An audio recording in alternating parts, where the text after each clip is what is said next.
तुकोबारायांचं आहे. आणि या अभंगामध्ये श्री तुकोबाराय भगवान परमात्म्याच्या नामचिंतनाची विशेषता सांगतात.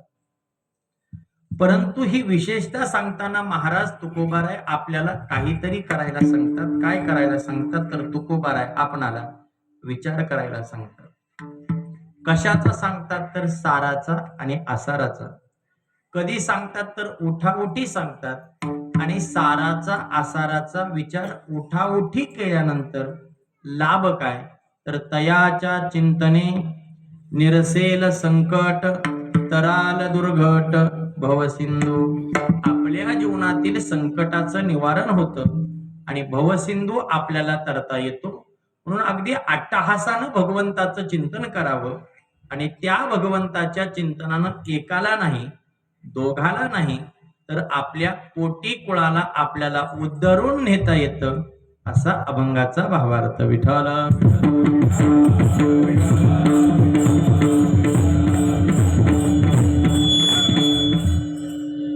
तस कार्यक्रमाचा आजचा पहिला दिवस.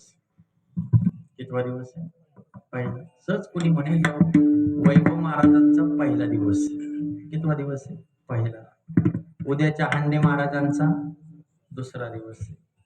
परवा शिंदे शिंदे सोडून तरी कोणी नाही काय जगात. वैभव महाराजांचा पहिला दिवस, उद्याच्या हांडे महाराजांचा दुसरा दिवस, परवा शिंदे महाराजांचा तिसरा दिवस. म्हणजे प्रत्येकाचा एक एक दिवस आहे. म्हणजे माझा पहिला, कुणाचा तरी दुसरा, कुणाचा तरी तिसरा, कुणाचा तरी चौथा, कुणाचा तरी आठवा आणि 10वा सगळ्यांचा. असो, असंच प्रसन्न राहा. मला जेवढं माझ्या अल्पबुद्धीप्रमाणे बोलता येईल तेवढं बोलण्याचा प्रयास करेल. विठ्ठल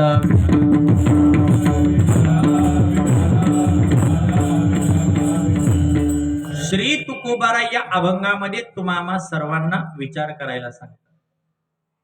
का बरं विचार करायला सांगतात तर त्याचं एकमेव कारण आहे संत महात्म्याचं जीवन कर्मप्रधान आहे, पशु पक्ष्याचं जीवन भोग प्रधान आहे आणि तुम्हा आम्हा सर्वांना ज्यांना मानवी देह प्राप्त झाला आपल्या सगळ्यांचं जीवन विचार प्रधान. स्वामी विवेकानंदाने एक गोड वाक्य केलं, विचार हा ज्ञानाचा जनक आहे.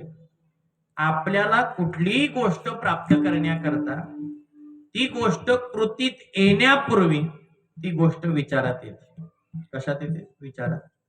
आज कीर्तनाला जायचं, कीर्तनाला येण्यापूर्वी कीर्तनाला जायचं हे विचारात आलं तेव्हा ती गोष्ट कृतीत आली. म्हणून महत्वाचा विचार श्री तुकोबाराय तुम्हा सर्वांना विचार करायला सांगतात. साध्यातला साधा जर आपण विचार पाहिला, कुठल्याही माणसानं कृती करण्यापूर्वी जर विचार केला तर त्या माणसाचा प्रवास सुखकर झाल्याशिवाय राहत नाही. अगोदर कृती केली आणि मग विचार केला की पश्चातापाची वेळ येते. परंतु अगोदर विचार केला आणि मग कृती केली का आपल्याला जगण्याचं, वागण्याचं, चालण्याचं वर्म सापडल्याशिवाय राहत नाही. श्री तुकोबाराय गोड असणारं चिंतन करतात. करिता विचार सापडले वर्म, करिता विचार सापडले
विचार सापडले वर्म, समूळ निश्रम परिहाराचे. महाराज कुठलीही गोष्ट करा, सप्ताह करा, काही करा, लग्न करा, माणसाला विचारच करावा लागतो. फक्त गंमत अशी एवढी अवघड आहे, लग्न करून गेलं जातं आणि मग विचार करण्याची वेळ येते. नाही कळलं तुम्हाला? पण श्री तुकोबाराय सांगतात तुम्ही विचार करा. का बरं? तर विचाराचा दिवा विझला की आचरणाचा अंधकार झाल्याशिवाय राहत नाही. माणूस श्रीमंत असावा, ना पैशानं ना प्रतिष्ठेनं, पण मनुष्य श्रीमंत असावा त्याच्या विचाराने. का बरं? तर महाराज एकमेव बाब या जगतामध्ये आहे, विचारानं श्रीमंत असणारी माणसं काहीच नसताना जगामध्ये अजरामर झालेली पाहायला मिळतात. परंतु सत्तेनं संपत्तीनं श्रीमंत असणारी माणसं कालांतरानं काळाच्या पडद्याआड जातात. स्वामी विवेकानंद, डॉक्टर APJ अब्दुल कलाम, रामकृष्ण परमहंस ही सर्व माणसं त्यांच्या विचारानं अजरामर झाली आणि तुमच्या माझ्यासारखे श्रीमंत सत्ताधारी विचारानं नाहीशी झाली. मग कुठल्याही माणसानं विचार करावा. का बरं? तर त्याचं एकमेव कारण आहे महाराज, पैशाच्या, प्रतिष्ठेच्या किंवा अन्य कुठल्याही गोष्टीच्या अभिलाषेनं जवळ आलेली माणसं एक ना एक दिवस आपल्याला सोडून निघून जातात. पैशाच्या, प्रतिष्ठेच्या किंवा अन्य गोष्टीच्या अभिलाषेनं जवळ आलेली माणसं एक ना एक दिवस आपल्याला सोडून निघून जातात.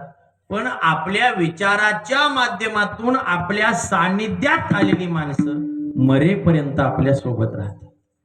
म्हणून माणसाच्या जगण्यामध्ये जर महत्व जर कशाला असेल ना, तर ते विचाराला आहे. महाराज, आतापर्यंत कुठलाच मनुष्य पैशानं समाधानी झाला नाही, कुठलाच मनुष्य मोठ्यातली मोठी सत्ता मिळून सुद्धा समाधानी झाला नाही. पण श्री तुकोबाराय सांगतात, माणसाला जर समाधान जर पावायचं असेल तर त्याच्याकडे एकच गोष्ट आहे, ती म्हणजे विचार. विचारावा तो